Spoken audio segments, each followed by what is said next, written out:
The following is an HDNet original presentation.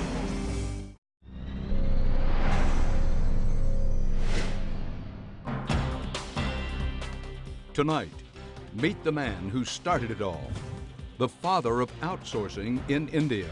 The initial proposition was, if you teach people how to do things, Indian workforce can do it better, cheaper, faster. Silicon Valley high-techs are all over India now, hiring by the thousands. Washington and Wall Street say strong trade here is vital. A country of 1 billion plus people growing at 9 to 10% cannot be ignored. If we ignore it, we do so at our peril in terms of our own economic prosperity. But some policy experts warn that these are dangerous times for American workers.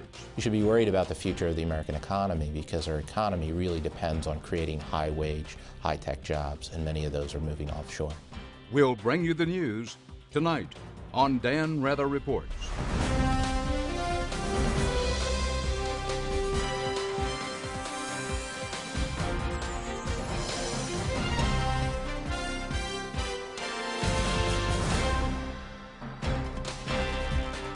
Good evening.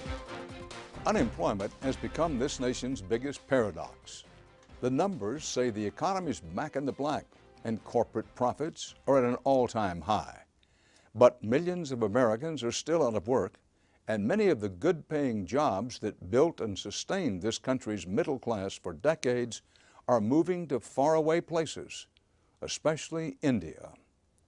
According to many in Washington and Wall Street, outsourcing is part of keeping American companies lean and competitive. There will be costs, they say, especially for displaced workers, but in the end, they say, India's success will be America's success. It's what they call a win-win for everyone. Others warn that we need to start thinking about just what it is we're trying to win. Because even though corporations are thriving in the global fight for jobs, America is losing big. And tonight you'll see ample evidence why all those jobs lost to outsourcing are not coming back.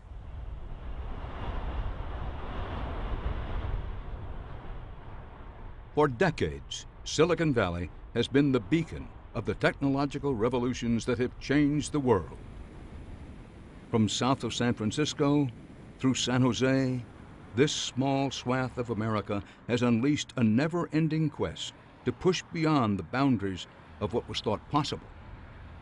This was the place where Google became a verb, where Facebook redefined friendship, where Intel invented the first microprocessor, where IBM and Hewlett-Packard invented personal computing and pioneered a new kind of company town. This valley has become America's pride and hope. But look a little closer, and you'll notice that the gleaming cities now feel more like glass ghost towns, the facade of a fading era. Nearly 75,000 people in Silicon Valley have lost their jobs during the great downturn. The layoffs were massive. Hewlett-Packard cut its payroll by 17,000. IBM reduced headcount by over 10,000. Cisco Systems laid off 6,000 people. Meanwhile, across the valley, there is a glut of empty office space that could fill more than 20 Empire State Buildings. And with unemployment here at nearly 11%, the local job center has never been busier. There are many benefits of being a mature worker. You bring wisdom, you've handled adversity, you've handled diversity. It's all about how you present yourself. But a lot of the job seekers here told us that while they've been through downturns before, this time it's different. You can see it on people's faces. John Burns says even with a master's degree, the prospects for finding any software engineering job are bleak. I have been looking for 6 months, and I have 2 phone interviews that have been not gone forward, essentially. Bu Nguyen says when his job as a test engineer at Cisco Systems got outsourced to Bangalore, India last January, he and his wife lost their health insurance and their home. After I got laid off, and I have a lot of, high payment, like car payment, mortgage, so I can't afford the payment. In about 3 months, I sold the house with a loss. So I had to move out, from the 3-bedroom house to, to share room, with my friends. After 28 years, working for Cisco, and I lost a job, and I lost almost everything. One job, one person. Multiply that by tens of thousands, and that's what's going on across Silicon Valley. The cost-cutting frenzy helped the high-tech giants get their financial houses in order and reassure stockholders. Today, stock prices are up and profits are soaring. Corporate forecasts are promising a new era of growth, but among the workers in Silicon Valley, there is only a very strained and fragile sense of hope.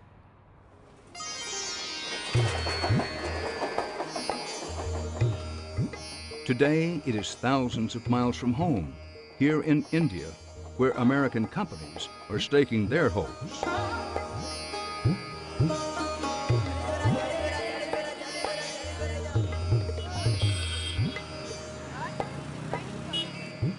It's like a never-ending job fair in India.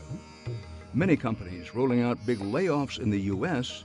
are doing business here, and they're hiring on a scale that would knock the wind out of job counselors in Silicon Valley. India's high-tech outsourcing industry hired 850,000 people last year alone. All across India today, there's an unmistakable sense of exuberance. The streets are filled with new enterprise, and people are bristling with new confidence and new jobs. Those new hires are not just staffing call centers. From software consulting to financial modeling, drug trials to electric engineering, India's giant pool of high-skilled labor is rapidly becoming the economic engine for American companies. And what makes that help so enticing is the cost. In India, the starting salary for a typical IT worker is less than $9,000 a year. For the first time, India has a real middle class that by some estimates is already bigger than the entire U.S. population. That middle class is going to shopping malls, out to restaurants, away on vacations. All of you are going to lead a very large team. Engineering colleges like this one in the coastal city of Chennai are graduating more than 350,000 people a year. That number doubled in just 5 years. This young, tech-savvy generation is forging a passage to a very different India.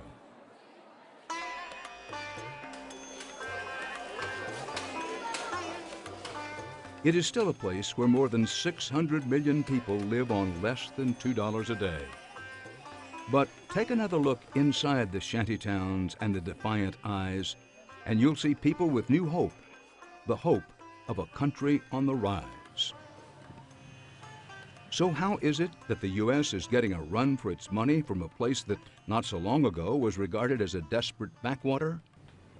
If there's one person who single-handedly changed the conventional wisdom about India, it's Raman Roy. 21, 22 years ago, nobody did international work out of India. Based in an industrial hub on the outskirts of New Delhi, Raman Roy is the man hailed as the father of India's outsourcing industry. But back in the mid-1980s, he was just an accountant with a crazy idea.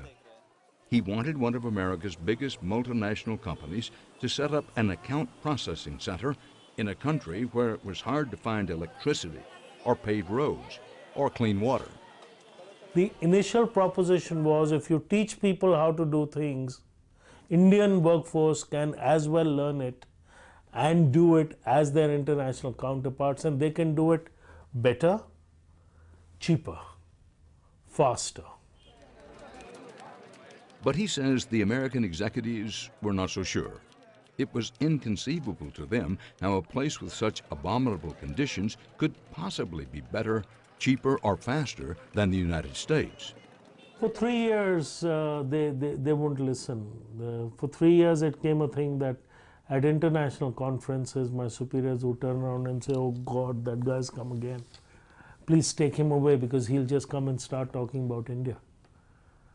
Because nobody was interested. As one of my seniors told me at that time, "What are you talking? You're talking of processing my vendor payable invoices from India? You know, I can't even talk to you for 3 minutes without the line dropping. Do I look stupid that I'll give you that work?" So we had to demonstrate to them that even today, the famously unreliable power grid is so spotty that it went down in the middle of our visit. Each time it goes or comes back, that is where the state electricity comes in or our generators kick in. It takes a litany of generators and a lot of invention in India just to keep the computers up and the workers humming. So logistically, for an outsider, it may seem like a nightmare. We Indians don't stop in the middle of the sentence when electricity goes. It happens. It was that Indian pride and grit which Roy says ultimately convinced American Express to let him set up the accounting center that rapidly became the envy of multinationals around the world. But Roy was just getting started. In 1996, he wanted to take outsourcing to the next level at General Electric. The first response that came down, Roy says, was call centers would never happen out of India. Saying that you Indians can't do this. Said we'll show you, and we'll show you not only can we do it for ourselves, but we can do it for the world. And that is how this industry happened.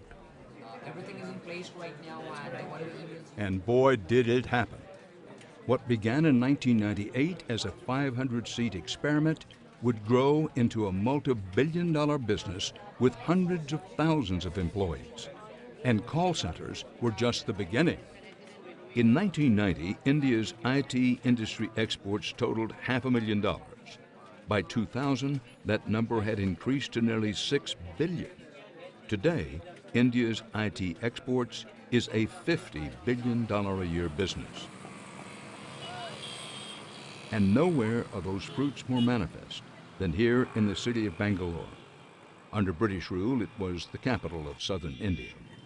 Now, rising above the cacophony of cars and motorbikes and listless cows, there are more and more plate glass towers.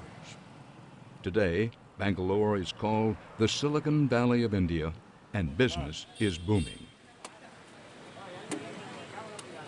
In the past year, Dell Computers has doubled its headcount in India.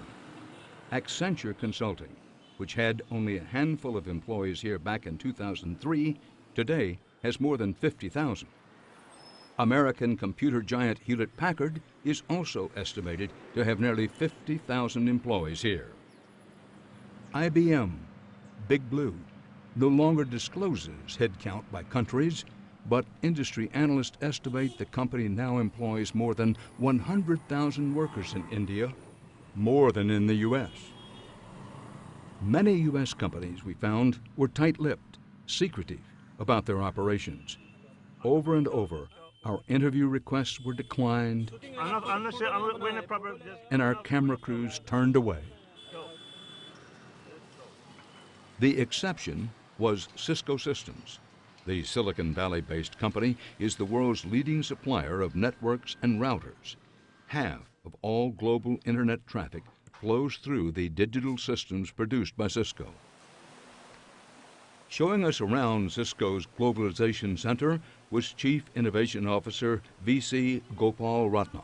The campus was opened about 3 years ago, and it started out with this building behind us, but now we have about 4 buildings here. Just 4 years ago, Cisco had only a couple of hundred people in India. Today, they have more than 6,000, and the company says there are thousands more on the way.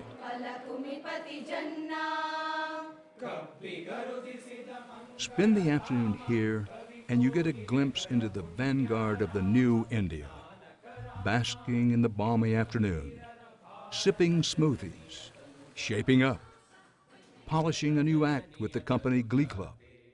Jaya He Karnataka Mate, Jai Bharat Jananiya Tanu Jate.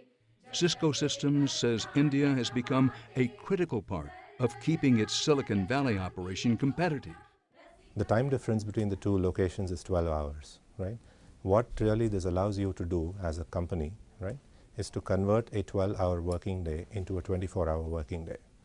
So essentially you double the throughput, and therefore you make faster decisions, your time to market is reduced, and you can actually respond to your customers better. Cisco, which prides itself on being one of the few big high-tech players that still has the majority of its workforce in the U.S., is now doing nearly half its core research and development in India. That would have been unthinkable even 10 years ago. Example A is the campus itself. This is known as the smartest building in Cisco. What gives the building its smarts is a revolutionary network that allows all the subsystems to communicate with each other. The lights, the air conditioning, even the doors. That means when a worker arrives in the morning, the building is already 2 steps ahead. When you go home Friday night, everything is powered down. And say you're the only person coming into the office on Saturday morning, and as you swipe your badge in and walk in, it recognizes that you're coming into your office, and therefore the lights from the garage downstairs all the way to your office are powered on, and essentially you will see the lights only for you to get to your office come out. Right? Innovations like this, which will soon arrive in the U.S., were all designed from the ground up in India. And if you don't believe times are changing fast, listen to how Cisco's Chief Innovation Officer describes the current state of the U.S. job market. I think it's the opportunity for the U.S. to kind of reinvent itself and really create high-end jobs in research and development and technology. There's plenty of work, and as we continue to innovate, I think we could use with all the help, wherever the help might be, whether it's in the U.S. or India or any other country. It's not just Cisco. According to a survey by India's IT Industry Association, American companies operating in India have increased production 7-fold in the past 3 years. The bulk of those business operations involve research and development. Then there are the Indian outsourcing companies. They may have begun as small homegrown operations, but over the past decade, they've exploded into multinational giants. Some of the biggest players, which very rarely open their operations to American reporters, granted us access to their labs. HCL may not be a household name here in the U.S., but we rely on the company's handiwork all the time without knowing it. This radiation testing room looks like a film set from some old James Bond movie, but this lab is where electronics go to be tested and tortured before they're declared safe to sell in the U.S. So this is a cold chamber.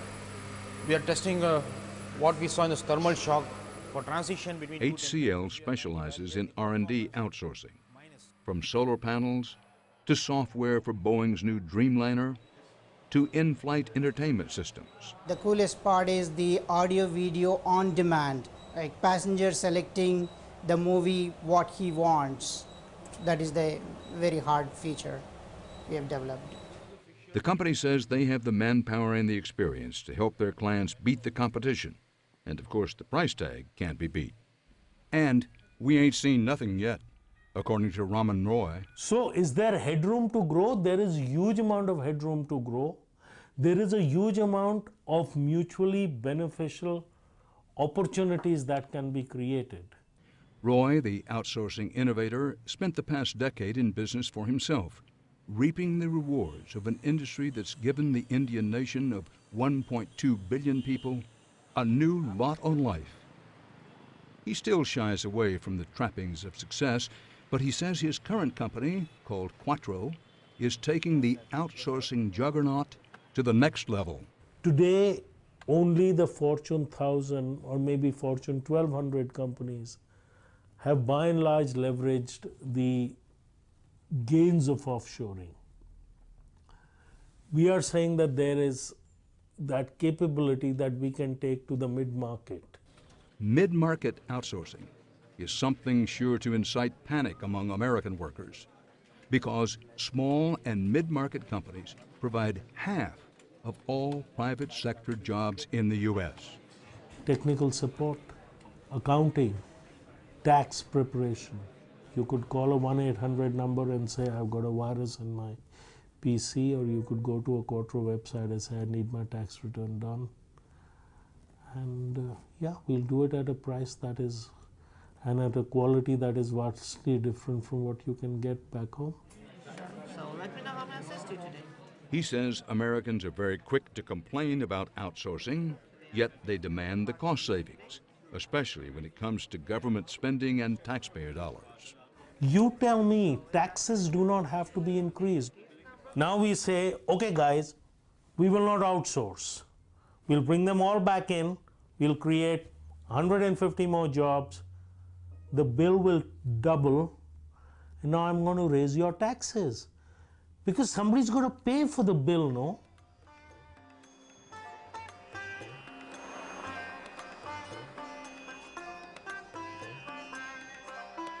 India rising.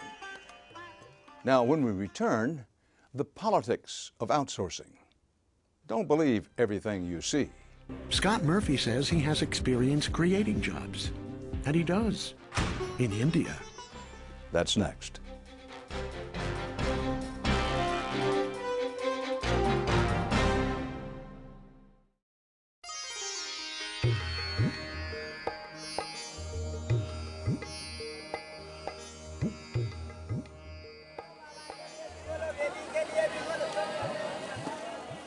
Welcome back to the India of the 21st century.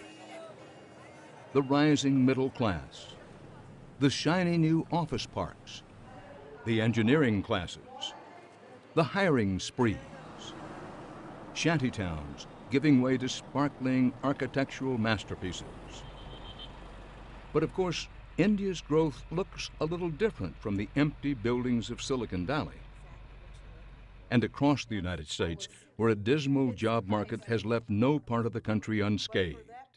So it's not surprising that in the recent midterm elections, with voter anger stoked by the bad economy, politicians from both parties made a pitch for votes by blasting outsourcing. Scott Murphy says he has experience creating jobs, and he does, in India. Schilling signed a pledge that protected tax breaks for companies who outsource. That's good for places like India and China. But what about us? Even President Obama got into the act, blaming Republicans in a web address just weeks before the election. When we recently closed one of the most egregious loopholes for companies creating jobs overseas, Republicans in Congress were almost unanimously opposed.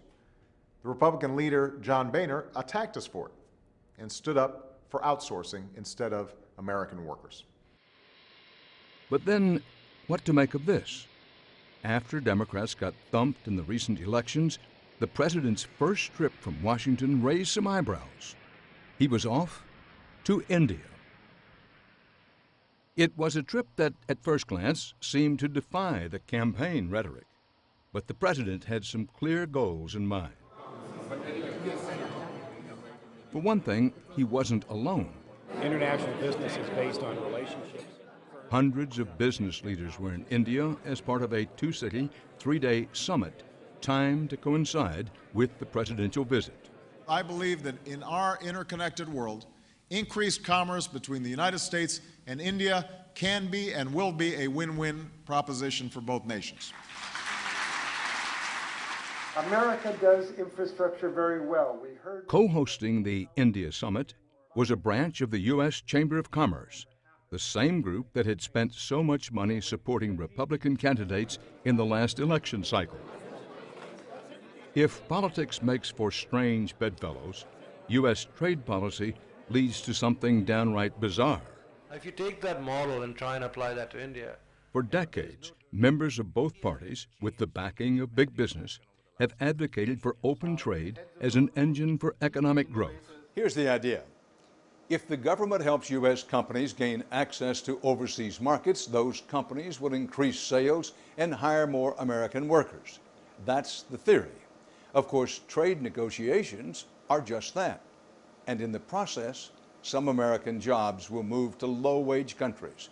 But that's a price worth paying, according to the majority of lawmakers and economists, because trade deals, they say, reduce prices for American consumers, and eventually create new jobs for American workers.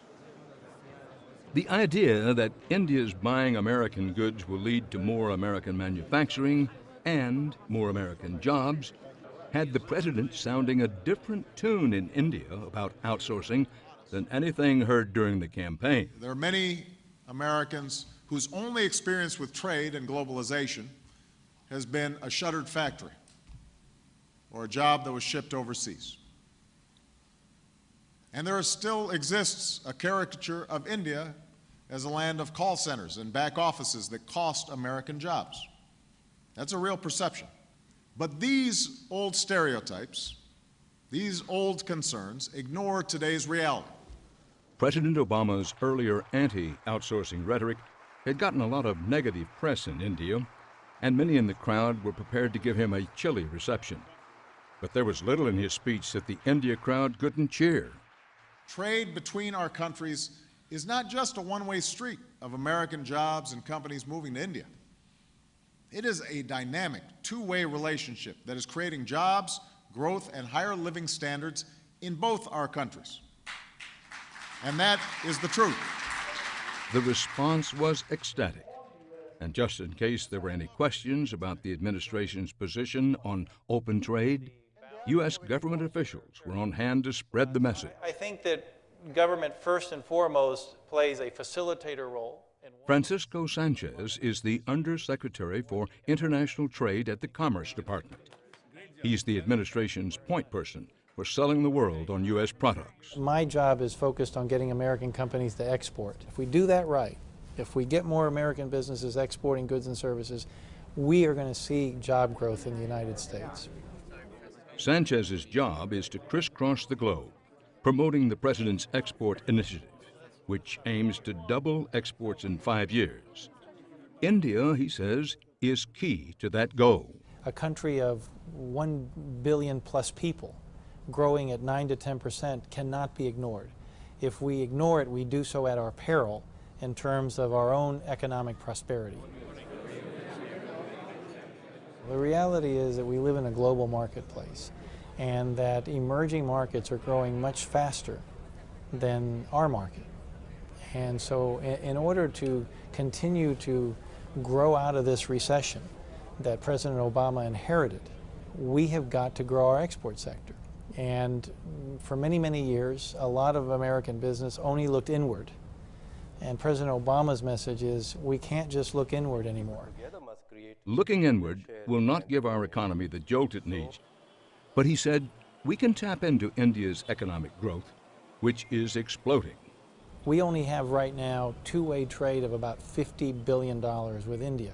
To put that in context, we have over $80 billion with the country of the Netherlands, a country that's smaller than the city of New Delhi. And so the opportunities here to grow our exports and thereby create American jobs is vast.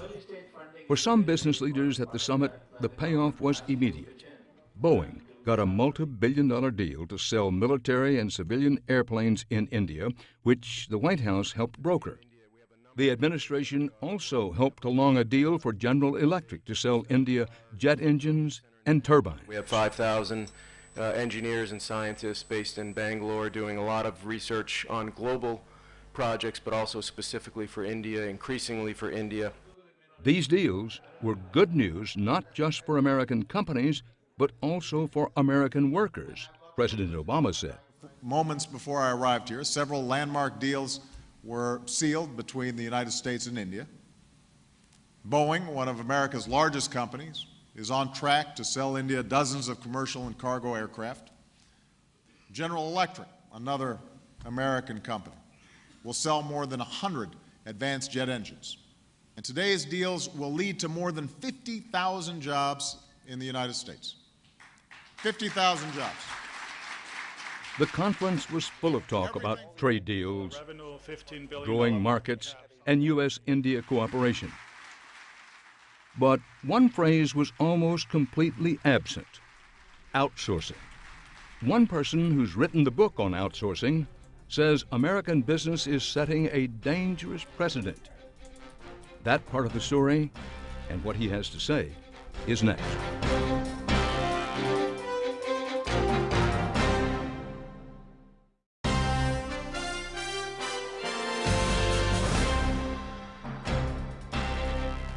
When it comes to outsourcing, politicians love to talk the talk, especially during campaign season. But when it comes to actual policy making, nobody in Washington does much walking. There have been few pushes to stop outsourcing from either party, and there are several laws on the books that actually encourage it. For example, consider the H-1B visa, or what many call the outsourcing visa. Every year, it allows U.S. companies to import tens of thousands of foreign guest workers. Those workers are often trained and then used to help move American jobs and our technological know-how overseas. And then there is this. Under current law, U.S. companies do not have to pay taxes on foreign earned profits, which means they save many millions of dollars by sending operations and jobs to places like India. The majority of lawmakers and economists say outsourcing is simply a part of free trade. And free trade is, they insist, a win-win for America. But there's a small but vocal group of experts who say it might be good for America's businesses, but that it's devastating America's workforce. Why should the U.S. have a system where we have government policy that allows companies to undercut American workers? Makes no sense. Ron Hero is a researcher with the Economic Policy Institute and a public policy professor at Rochester Institute of Technology. He wrote the book Outsourcing America, which argues that lawmakers need to stop providing incentives to companies that send jobs overseas. So U.S. multinationals are able basically to get tax breaks for expanding or outsourcing. There's no other country in the world that actually encourages firms to expand overseas in lieu of expanding in the U.S. Through their tax policies. All the other countries, including, let's say, like India, which has been a big beneficiary, offer tax holidays for exports for bringing those jobs into the U.S. So that's kind of the crazy kind of system we've got. Well, as a U.S. citizen, why should I be worried about this, if I should be worried? Well, you should be worried. You should be worried about the future of the American economy, because our economy really depends on creating high-wage, high-tech jobs, and many of those are moving offshore.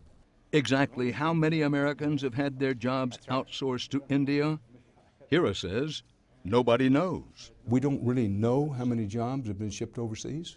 We don't know, and the reason we don't know is because the government has chosen not to collect the data. Help the viewer understand what's going on here. When India seems to be booming, we have these high unemployment figures. What's really going on here?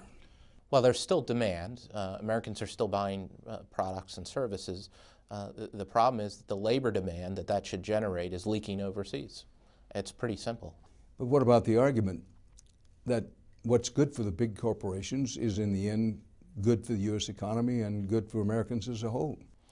I think this is another misconception. What's good for General Motors is good for America and vice versa. I don't think that's true anymore. We're losing a lot more jobs than we're gaining in that relationship. If that's true, why do I keep hearing, listen, it's win-win for Americans? That the present policies are win-win. We win by getting to sell more products and open up markets overseas. It's just win all the way around. Yeah, I think this is a slogan that's been carefully crafted. The folks who are benefiting have been able to shape the discussion and been able to say that this is a win-win, when in fact it's much more ambiguous, much more uncertain. We do know certain impacts are going to happen. The interesting part of it is that we've had this public discussion for more than 7 years. You could even go back 20 years. And there's been no policy response. Washington has chosen to do nothing. To understand why outsourcing's ceased to be a matter of serious debate in Washington today, Hira says you have to rewind to 2003, when, he says, the debate was hijacked by a phenomenally successful, but he says highly misleading, series of reports by McKinsey Global Institute, the research arm of the giant McKinsey consulting firm. The topic of offshoring is a very controversial topic right now, and much of that has to do with the fact that the people in the debate have lost perspective. This web video from 2003 features Diana Farrell, McKinsey's lead author of the report called Offshoring, Is It a Win-Win? We see the debate framed as a zero-sum game. Somebody's winning, somebody's losing, when indeed a more careful look at the facts would suggest that this really is a win-win game. The report specifically looks at offshoring to India and found it reduced costs of nearly 50% due to lower wages, created new revenue from increased commerce with India, and redeployed workers who lost jobs from offshoring to new jobs. All in all, the report says, for every dollar spent, offshoring earns the U.S. between $1.12 and $1.14. This is a win-win game because while a country like India, that is the recipient of a lot of this offshoring, wins, they're getting jobs, they're getting industry, they're getting income, the U.S. benefits even more. But Professor Hira, for one, was not convinced because, he says, the 18-page document offered no hard data, but instead a lot of sweeping conclusions and questionable projections. How has this research influenced the public debate about outsourcing? Well, it's influenced it quite a bit. Diana Farrell, when she did the report, she actually did the rounds with all of the economic journalists. Steve Pearlstein from the Washington Post did an article. Steve Lohr from the New York Times, who's a reporter, quoted the numbers because McKinsey had numbers saying that the U.S. gained $1.12 for every dollar that got offshored. And that was reported like it was fact. Hira says McKinsey's rosy projections were not accidental. But there were two important things that weren't revealed. One was that McKinsey had strong conflicts of interest. They sold offshoring consulting services. So they were making millions of dollars advising companies on how to offshore. And secondly, NASSCOM, which is the Indian Outsourcing Trade Association, Industry Association, was a major client of McKinsey and probably had a lot to do with why the report was written. And you pointed to several cases in which very respected journalistic enterprises and very respected reporters would depend on the McKinsey report figures for their own reporting. Let's examine for a moment the role of the press and the media in this. From about 2003 to 2005, there was a lot more coverage about outsourcing. Today, you don't have much coverage, and one of the reasons is that the companies have been very careful about controlling what's going on. So, for example, IBM won't even disclose how many workers it has in India or in the U.S. anymore, something it used to disclose. So the corporate PR people have been very smart about how to control the message, to the point where even workers who are U.S. workers who are being forced to train their foreign replacements are threatened with lawsuits for speaking out. No one in Washington is representing American workers, particularly white-collar workers. Well, as you spoke, I'm reminded that I interviewed some while ago the then CEO of Hewlett-Packard and some of his top assistants. They spoke of a possible future, said, look, if we don't get more help with such things as outsourcing and ability to bring in workers, guest workers from the outside, at some future time, we may just move the whole company headquarters out of California into someplace else.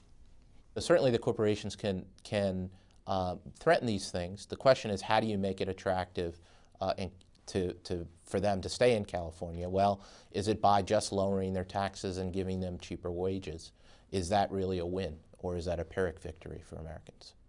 When I question people, allegedly some of the smartest people about economics in the country, if not in the world, they say, well, Dan Rather, when you hear this kind of talk, recognize it for what it is. It's protectionist talk, and we know better than to deal in protectionism. To that you say what? Well, I think this is a false choice that's being made, right? The argument is you want to be a free trader or a protectionist. What we should be talking about is not whether outsourcing is good or bad. It's both. It's both good and bad. There's both benefits and costs. There are winners and losers.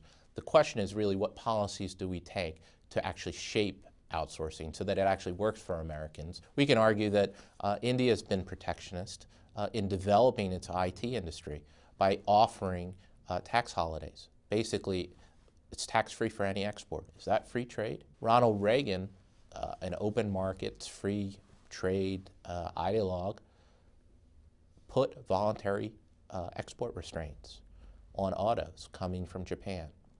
Was that free trade? I think that was smart policy. But what's different this time is that we don't have the U.S. CEOs on our side. That in fact, they're benefiting. They're not going into Washington and saying, look, I'm worried about my industry. But if you were President Obama or some future Republican president, you say, well, I want to do something about it, but we can't afford to have Hewlett-Packard or companies of that size moving their whole headquarters overseas. What can they do? Well, I think this is where leadership comes into play, and I think this is where there's no silver bullet. There's no single policy lever that one can use. But certainly presidents, policymakers can put leverage and use leverage on corporations to change behavior. But we've also got to change the incentive structure. So we've got to use carrots and sticks that make it profitable for those companies to hire Americans. To those in India who represent the government of India or Indian corporations, say, Dan Rather, you picked the one professor, and you probably picked him because he is an American of Indian descent, that this is India bashing. India's done well. They've worked hard. They've had good policies, done well, and here you are putting a guy on television who's bashing India. Mm-hmm. What am I to say to those folks? Oh, I'm an admirer of what India's done. I think they've been brilliant, and I'm very happy. I mean, I still have a lot of relatives, a lot of cousins, uncles, and aunts, many of whom are benefiting from this outsourcing boom, and it really has catalyzed the economy in a big way there. I'm not bashing India. I think they're working in their interests of their country and their companies and their workers. I'd like America to start acting that way. But Hira says he is still skeptical. It's been 7 years since McKinsey's Win-Win report, and up until last month, the lead author, Diana Farrell, served as the deputy director of the National Economic Council, a critical advisor on the Obama administration's economic policy. And today, Hira says, the win-win proposition is cited as if it were an inevitable law of economics. This is really a great win-win opportunity. It is a win-win. And win-win for both countries. Increased commerce between the United States and India can be and will be a win-win proposition for both nations.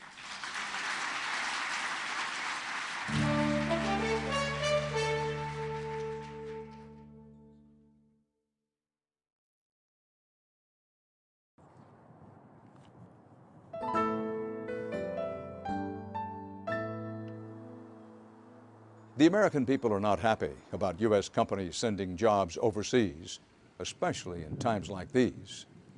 Outsourcing was cited by 86% of Americans polled by the Wall Street Journal and NBC News as the top reason for the country's jobless recovery. Over the past decade, Michigan has lost thousands of jobs to outsourcing. Okay.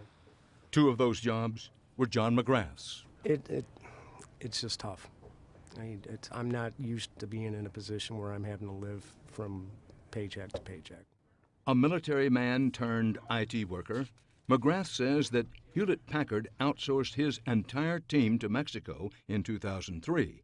When he returned as a contractor for a second stint, he says he was assigned to a project for General Motors, and that project was actually helping GM outsource IT staff from its assembly plants. They were targeting 200, possibly 300 layoffs, and that was accomplished at the end of the project.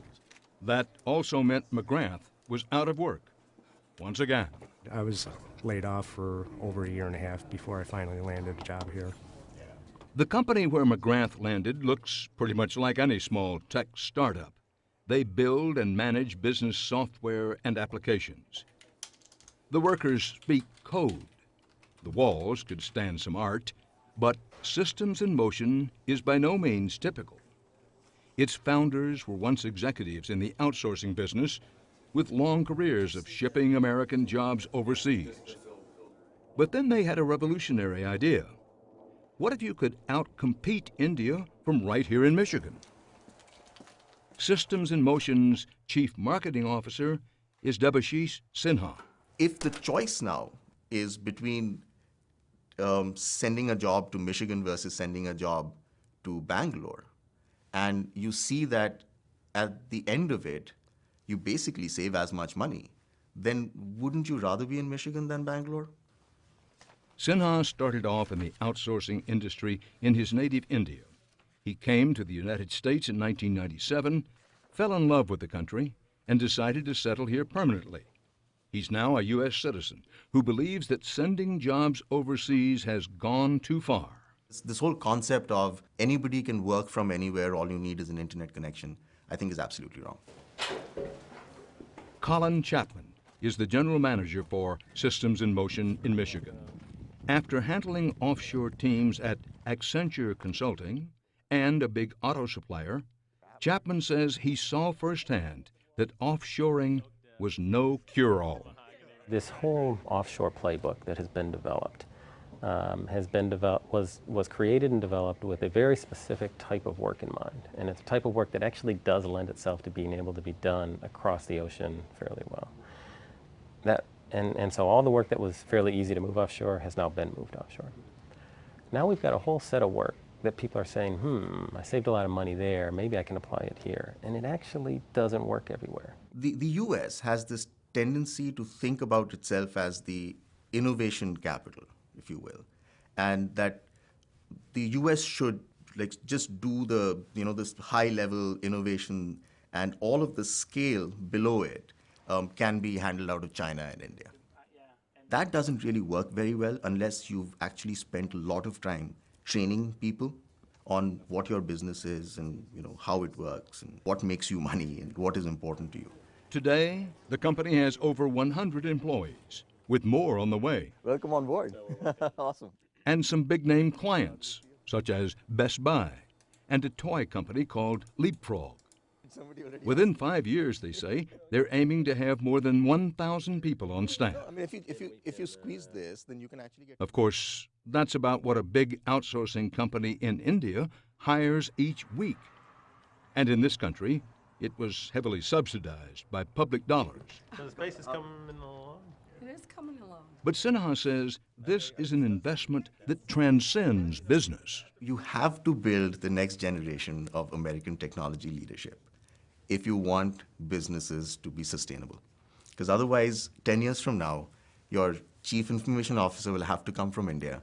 Your chief technology officer will have to come from India. We will have absolutely no technology talent left in the US. And that is both a strategic blunder, not for the economy, but for the businesses themselves. There are many who say outsourcing may be a juggernaut that's too big to stop. Whether it will end up being a win-win remains to be seen. But Washington shows few signs of changing course. And India's Information Technology Association is projecting that by 2020, the Indian outsourcing business will triple in size and employ more than 10 million people. And when it comes to the call centers that started it all, there's a whole new world out there. At least one report indicates that there are now more people manning the phone banks in the Philippines than in India. And that's our program for tonight. For HDNet, from New York, Dan Rather reporting. Good night.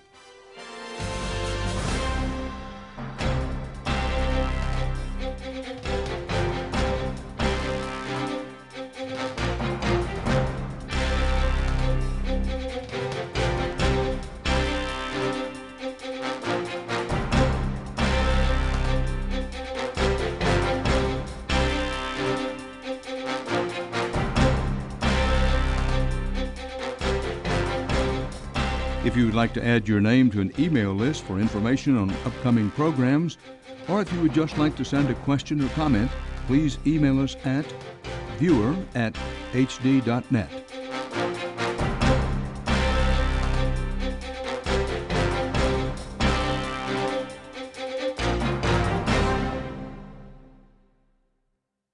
Cities now feel more like glass ghost towns. the facade of a fading era. Nearly 75,000 people in Silicon Valley have lost their jobs during the Great Downturn. The layoffs were massive. Hewlett-Packard cut its payroll by 17,000. IBM reduced headcount by over 10,000. Cisco Systems laid off 6,000 people. Meanwhile, across the valley, there is a glut of empty office space that could fill more than 20 Empire State Buildings. And with unemployment here at nearly 11%, the local job center has never been busier. There are many benefits of being a mature worker. You bring wisdom, you've handled adversity, you've handled diversity. It's all about how you present yourself. But a lot of the job seekers here told us that while they've been through downturns before, this time it's different. You can see it on people's faces.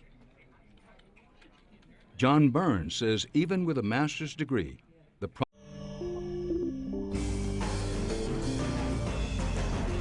The following is an HDNet original presentation.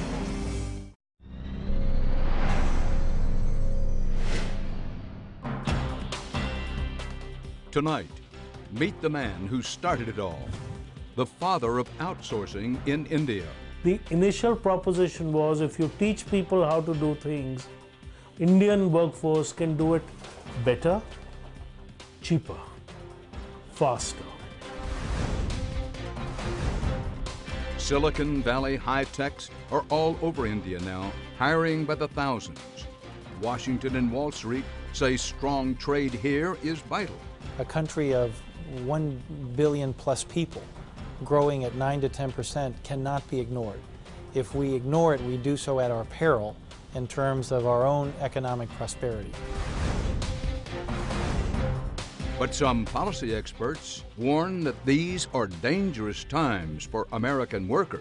You should be worried about the future of the American economy because our economy really depends on creating high-wage, high-tech jobs, and many of those are moving offshore. We'll bring you the news tonight on Dan Rather Reports.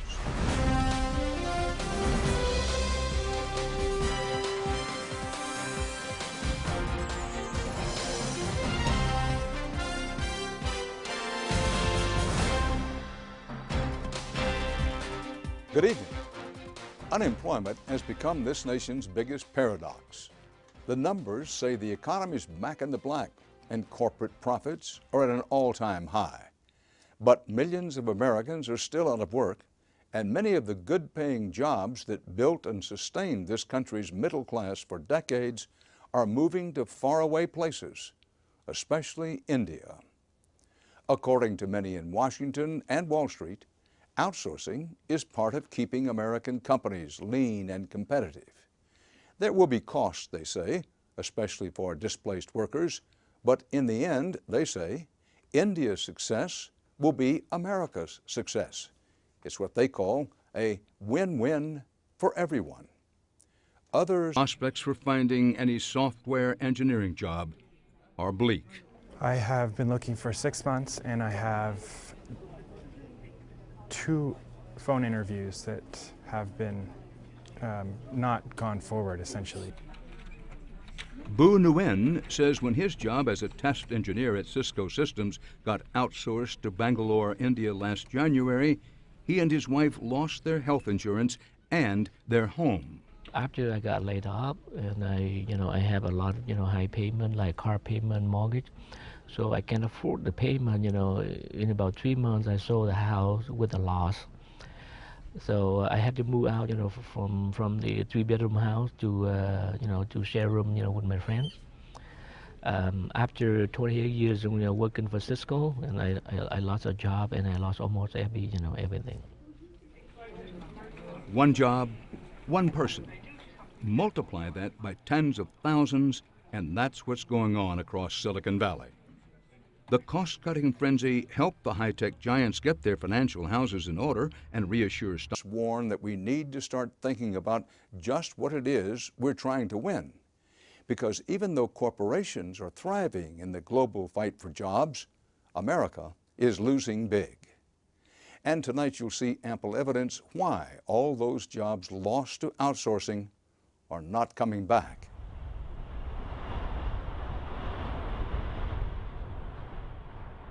For decades, Silicon Valley has been the beacon of the technological revolutions that have changed the world.